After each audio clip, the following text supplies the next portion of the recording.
我看到网上经常有人批评我说，公司人整天就知道唱衰中国，中国要完了，中国崩溃了，千篇一律。可是说实话，我也想说，中国没完，中国好着呢，中国经济蒸蒸日上啊，民族复兴，中国崛起。我也想这么说呀，我的亲戚朋友还在中国，对吧？对他们来说这是好事啊。可是它符合事实吗？不符合。我每次讲到说中国要完了啊，哪一次没有拿出实实在在的证据来证明？哪一次没有给出准确的数据？这期节目我们继续用有力的最新数据和事实来证明我的判断为什么是准确的。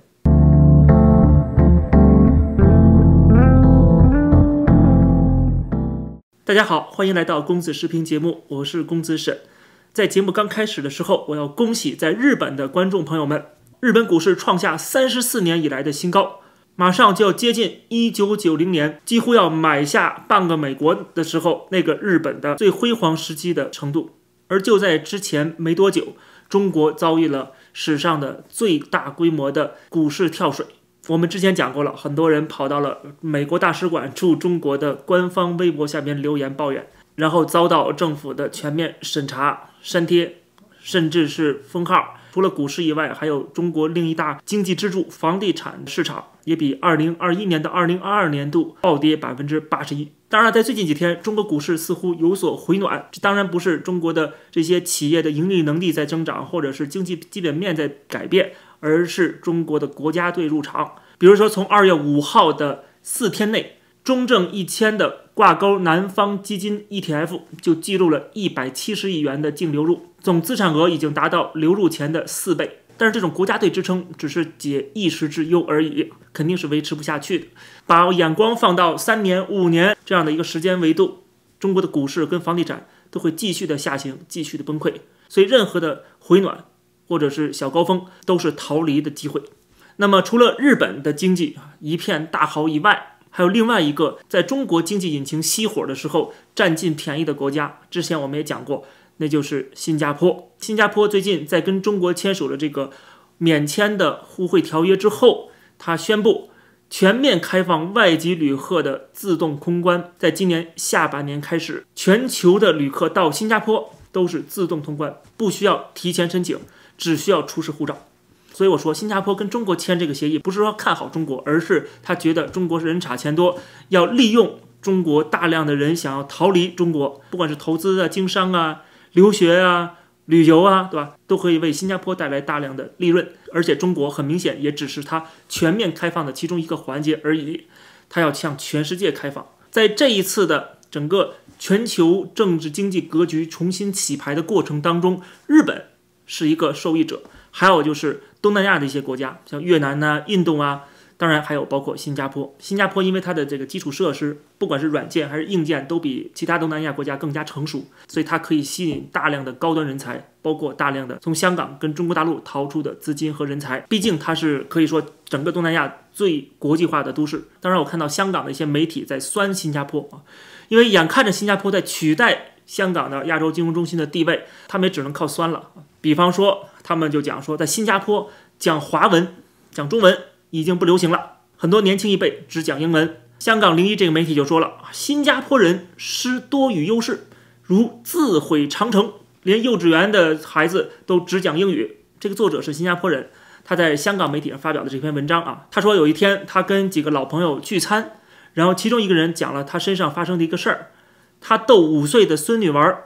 听他满口的英文，就叫他讲华语。没想到这个在幼稚园的孩子居然说，我是新加坡人，我又不是中国人，为什么要讲华语？当时这个人听到之后就懵了，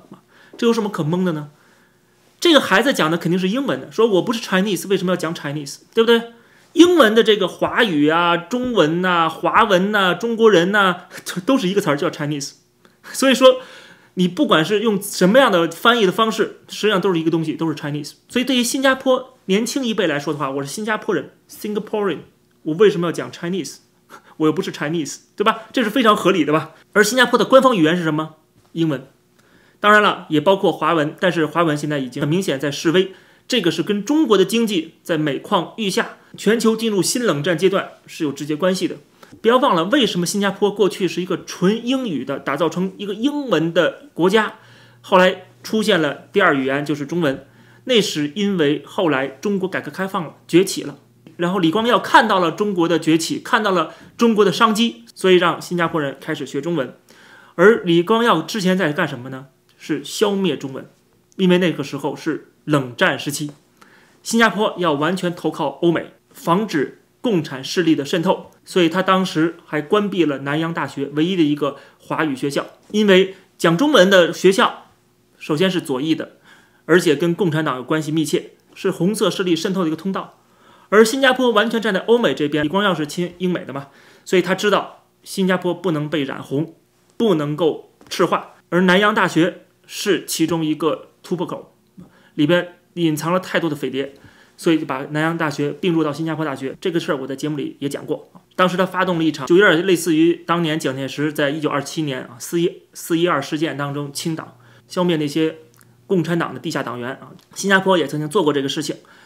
只有这么做，新加坡才保住了它的这个安全和利益，最终成为现在这么繁荣的一个国家。后来改革开放，所以它开始又有中文了，对吧？李光耀是一个非常明确的一个现实主义者，怎么实用怎么来，怎么对新加坡好怎么来。所以说他既可以反共，也可以亲共，但是这是完全看时事的变化。而现在变化很明显，又到了一个新的阶段，现在又开始进入冷战阶段，只不过这次是新冷战了。当然也有人说叫做凉战啊，不管是冷战、凉战，还是未来的可能爆发的热战，总之中国再次被孤立，中国再次成为欧美的敌人。这时候新加坡又得转向了，所以他一共要转向3次啊，先亲欧美，然后又亲中，现在又回到亲欧美。这就为什么新加坡在2年前正式通过了一个法案，就是这个防止外部势力渗透的法案，而且在今年2024年的2月份，刚刚有政府指控一个香港的富商对新加坡产生了外国介入的政治影响。这个事儿我会专门一期节目来讲，我觉得可以给台湾一些借鉴的意义啊。所以说新加坡现在是明显的躺赢，表面上跟中国还是你好我好，互相签了免签协议，但是对新加坡来讲，他要赚钱，赚中国的钱，赚全世界的钱，但是同时在新冷战过程中要倒向美国。那么讲完日本跟新加坡的机会，再看一个没落的城市，就是香港。又有一个中国人民的老朋友反水了，他是曾经全球顶级投行摩根斯坦利的亚洲区主席，他叫罗奇，就在昨天发表了一篇文章。这篇文章发表在英国的金融时报上，名字叫做 It pains me to say Hong Kong is over。 我很痛心地说，香港已经完蛋了。他说转折点是在2019年，香港正式的公布了这个送中条例，至此之后香港的优势一去不复返。他的文章当中讲了3点，第一，就是在1997年主权移交之后，长达20年的时间，香港的政治环境都非常稳定，直到要推出这个所谓反送中条例，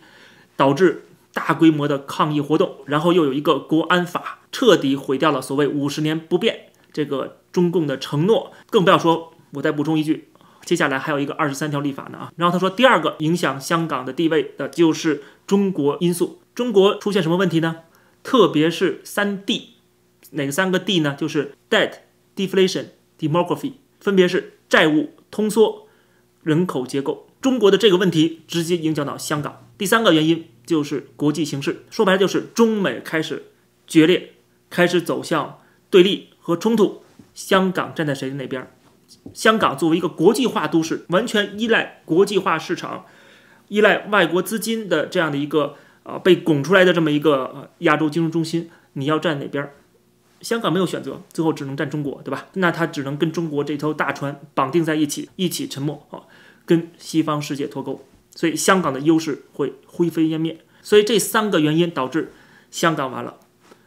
其实如果大家看我节目看了这么多年的朋友，对我的这个观点应该很熟悉了。这不就是我之前一直在讲的吗？但是这个人说出来就不一样了啊，因为他毕竟是摩根斯坦利曾经亚洲区主席，是一个投行大佬，他有这么多的人脉，这么多的利益关系，他敢于把这个实话讲出来，已经很不容易了，而且别人会更加重视。所以说他讲的这些原因呢，包括反送中啊，包括什么这个中国的人口老龄化什么，这都是烂大街的事情，所有人都知道了啊，至少我们的观众都知道了。我说出来就被骂，你唱衰中国；他说出来呢，就变成了深水炸弹，对吧？直接产生巨大的效果，让很多人觉得他都这么认为了，对吧？那我还为什么把钱投资到香港去呢？谁也不会跟钱有仇，对吧？所以你嘴上可以骂啊，你们见不得中国好，你们是收了这个外国人的钱或者怎么样，你爱怎么说怎么说。可是真的当他们用脚投票的时候，或者用自己钱包投票的时候，他们自然清楚应该选择哪里。而且《金融时报》在同一天还有一篇报道，讲的也是跟香港有关系。在香港的第二大美资的律师楼瑞声，他们决定将这个公司的数据库和海外数据库分割，说在香港的数据库，任何人未经许可不得查阅。就他也知道他的数据库在香港是不安全的，所以香港的没落，不管它是股市崩溃还是房市崩溃，跟中国是如出一辙的，正是因为它成为了中国的一部分，导致这样的一个结果。所以说香港被中国拖累，这已经是板上钉钉的事儿了。这个为什么我跟我香港朋友讲了，说我不在节目中讲那么多香港人，说为什么呢？我说就是 everything is so predictable， 什么事情都可以预见啊，看中国经济就可以预料香港什么样。而中国现在发生什么呢？刚才讲到了股市暴跌，房市暴跌，还有就是中国这些企业的经营问题体现在了股市上。我们看最新的数据，美国智库彼得森国际研究所发现，截止到2023年年底，中国的民企的市值在2年半之内已经暴跌 60%。 在中国公布的前100大企业市值的排行当中，首先是一半以上都是国企，他们的市值占这100大的这个企业市值的 50% 以上，这是过去5年最高的记录啊！习近平所谓做大做强国企有了新的成绩啊。那么与此同时，当然就是民营企业、市场经济的这些私有企业空间被严重挤压。在那些国有资本持股不到 10% 的民营企业当中，他们的总市值截止到2023年年底只占 37%， 从最高峰的 4.745 兆美元已经锐减到不到2兆美元，民企市值腰斩。比如说阿里巴巴、腾讯、美团，他们的市值暴跌 50% 到 70%。 在这个国家很明显的进入到国进民退的倒车阶段的时候，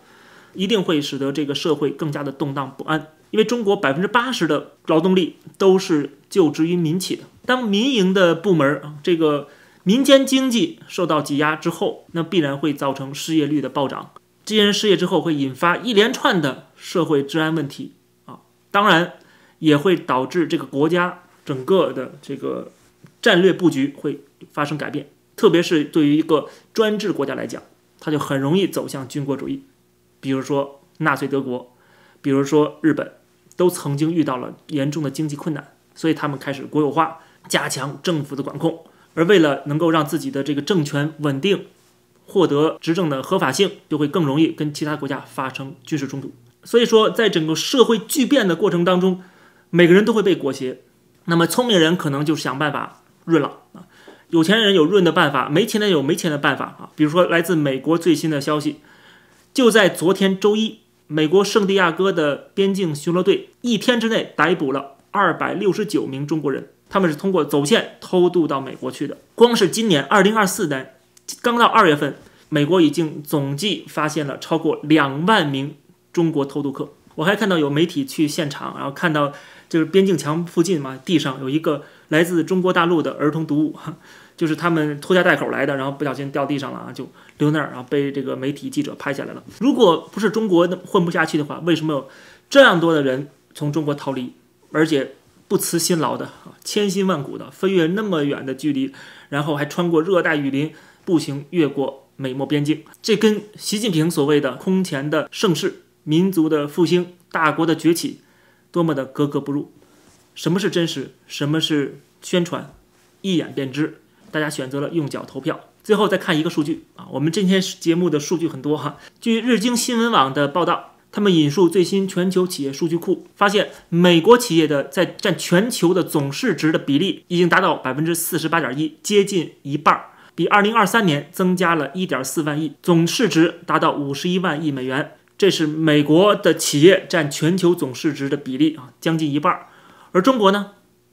现在已经跌到只剩1成。这还是中国大陆加上香港，占全球总市值只有 10% 左右。新闻上说，中美企业总市值的差距拉至历史最大规模。过去我们讲到了 GDP 的这个差距也在不断的扩大，现在是这些上市公司的总市值，这些数据全部都告诉我们了，所谓的东升西降只不过是很多小粉红的一厢情愿，是共产党的宣传口号而已。在这种国际情势之下，台湾的马英九还在祭祖的时候说我们中国人怎么样啊，还把自己当作中国人。很可惜，当中国人的下场，要不然是香港被全球市场抛弃，要不然是像中国人一样成为习近平的韭菜和炮灰。台湾人最后做出什么样的选择，我想这不是马英九能说了算的。好，这期节目就跟大家先聊到这儿。那么关于新加坡和台湾的那个话题，我未来会单独找一期节目来跟大家聊。谢谢大家收看这期的公子视频。如果大家喜欢这个节目，别忘了点击订阅这个频道，还有可以加入会员来收看会员专属的影片。我们下期节目再见。